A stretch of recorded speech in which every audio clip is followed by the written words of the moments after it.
Hello and welcome to another episode of News from the Gelding. Okay, today I'm going to be concluding this three-part segment I've done on the work I produced during my fine art master's degree 10 years ago. Today it's going to be talking about what was the final project of my year's study. Quite an ambitious thing. I had lots of problems, but in the end it turned out okay. Anyway, if you want to check out what that's all about, come back after the short break and I'll be here waiting for you. See you in a bit.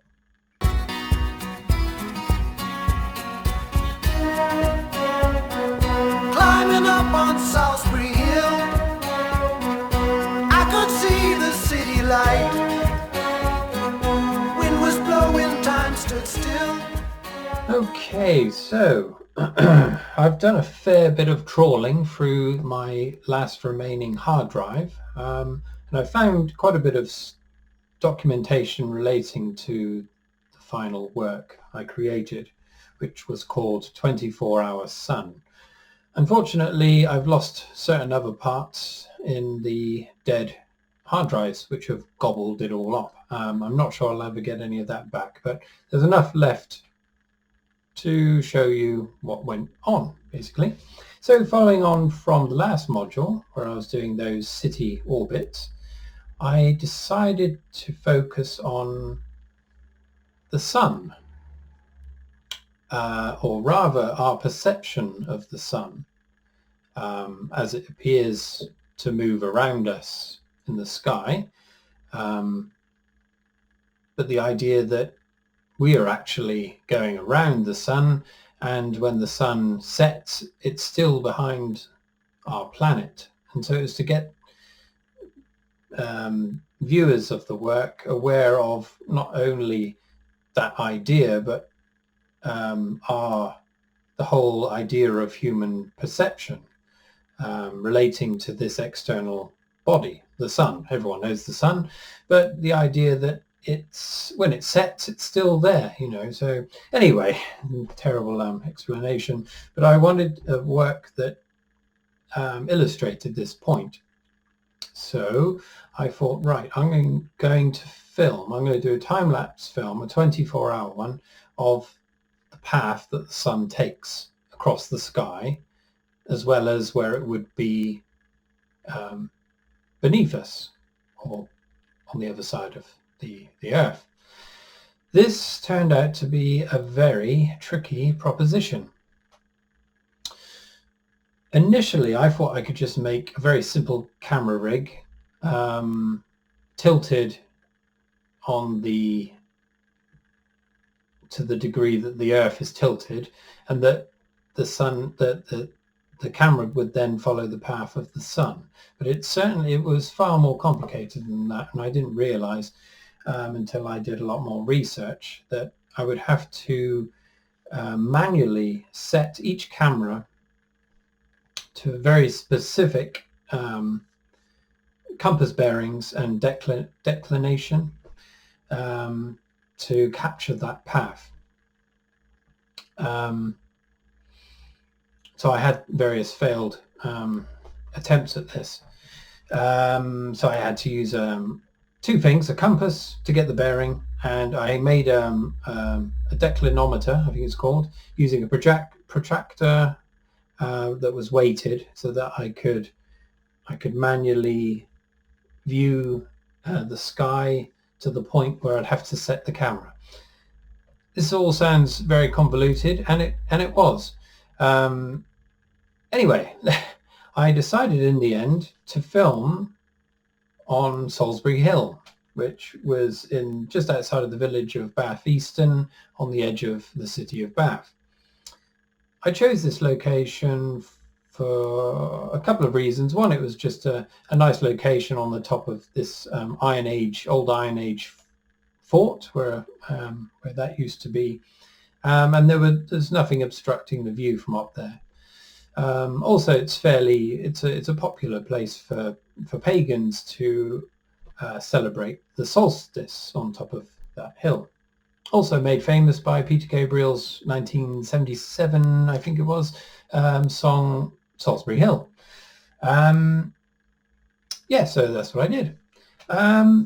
In the end, I used 8 cameras with tripods and all the other equipment I needed, spare batteries, around over £10,000 worth, which I borrowed from the university storeroom. Luckily, this was during the summer holidays when all the degree students were broken up for holidays. So I had free reign over what I could pilfer. I didn't have insurance for this.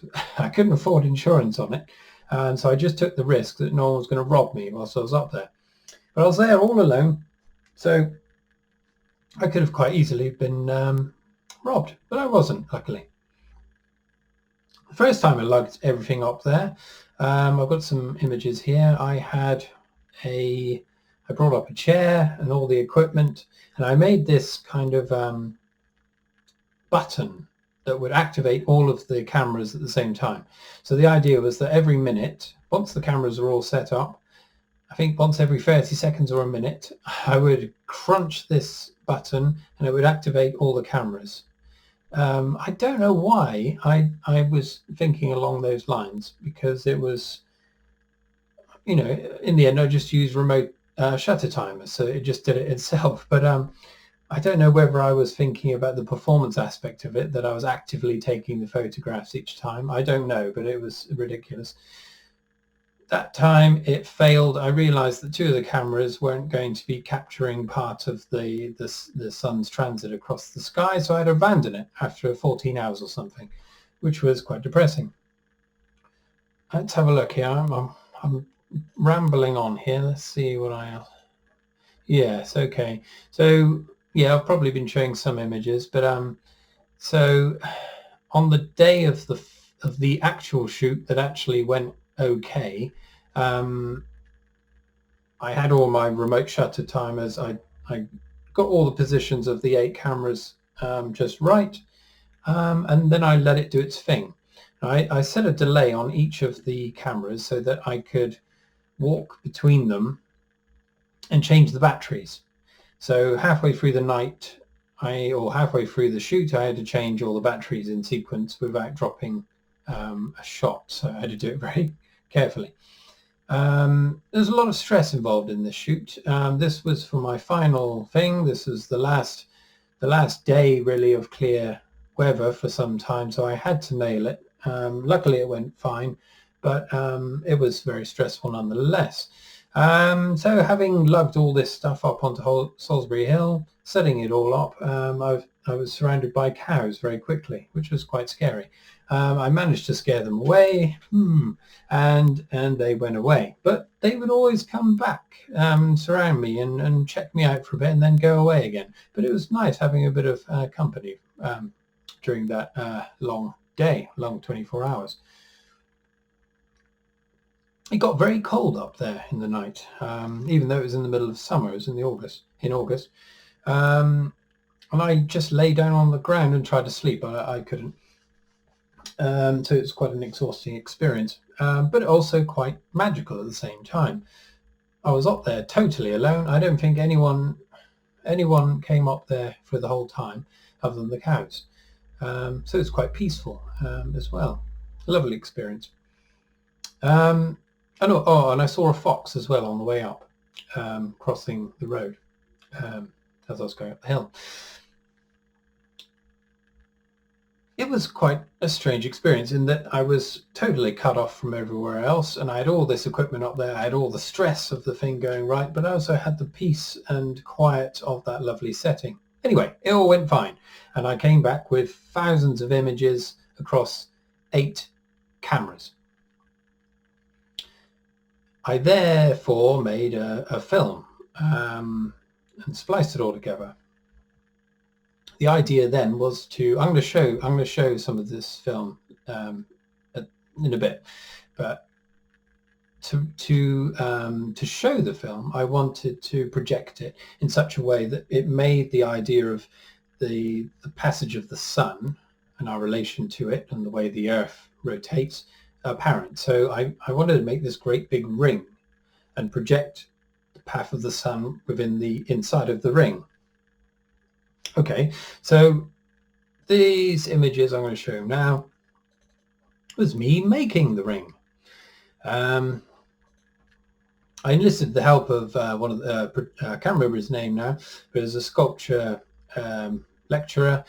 He helped me design how we could make the rings themselves using, I think it was called a CNC router, I don't know, computer controlled router, and it cut all these pieces out like a jigsaw, and all I had to do was glue and stick them all together to make these rings.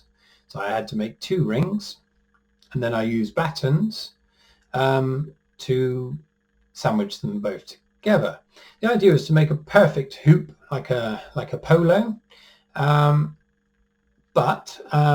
and then have it tilted up against the wall at the angle at which the Earth is tilted. But the ring was absolutely huge and would have buckled under its own weight. So I decided to keep it on the floor horizontally and mount it on breeze blocks. I therefore only skinned the inside of the hoop where the projection would be taking place, leaving the rest of it exposed, which was quite important to me at the time.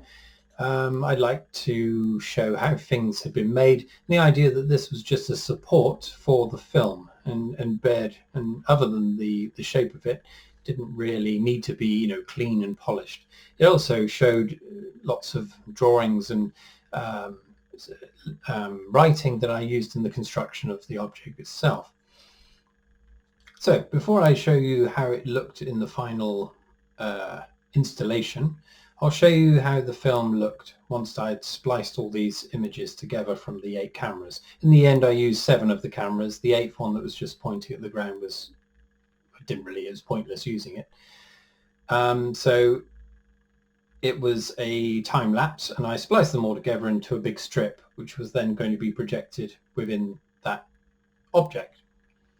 So I'm going to show you that now. The quality is not brilliant because, again, it's from the old projection, the old images I was using, not HD.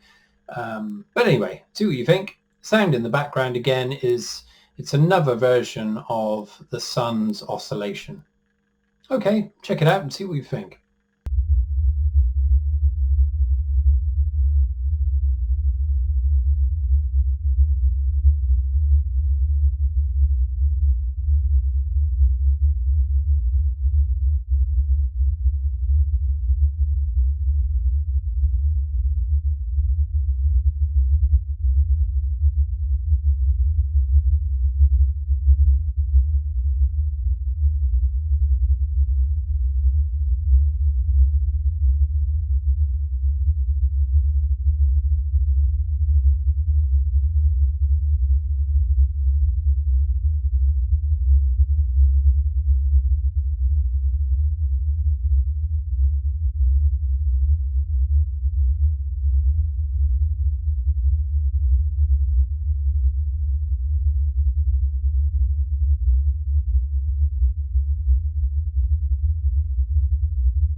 Okay, so you get the idea. The quality obviously is not very good, so I'm going to show you quickly just one segment of that in slightly better quality, and you can check that out now.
Okay, so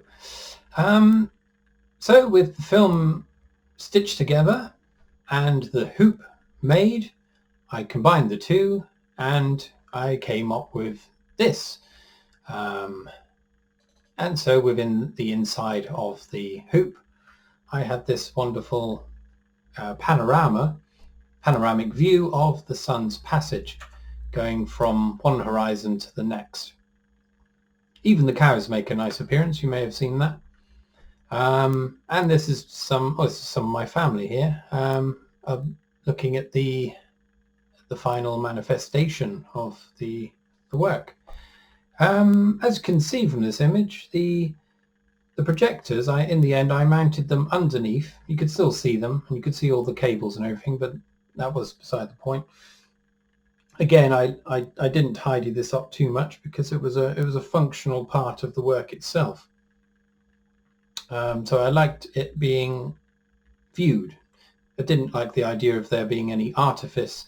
It didn't have to be a very clean thing. It just had to be functional. So I used 6 projectors in the end. So those 7 films cut across those 6 projectors. I used 6 media players, digital ones, that synchronized the play of all of these films simultaneously. The problem with it worked okay in the end, but the problem was with these projectors, these were the dregs of what the university had left, and each one was slightly different and some of them were slightly battered. So achieving a uniform and seamless strip around that shape was quite tricky. I got very close to it in the end, but yes, it could have been far better. And now, if using a HD projector, it would have been even better. But unfortunately, that's all I had available. I've still got all the old images, so one day, will never happen, but I could feasibly do the whole thing again. But I don't think I'd ever do that. It'd be crazy. But I suppose it's conceivable that you could project the strip across the wall. Yeah, it was quite lovely. This was the final piece of my year, and it went very well. It was well received. But then it all ended, and the course was over, and I had to go. I went back to Plymouth and started working back at the Royal Mail again. I would have loved to have carried on, but I couldn't financially, and I don't regret that. I think I enjoyed it at the time, but it's done. I then worked on another project by myself, financed the thing myself, and that's never seen the light of day.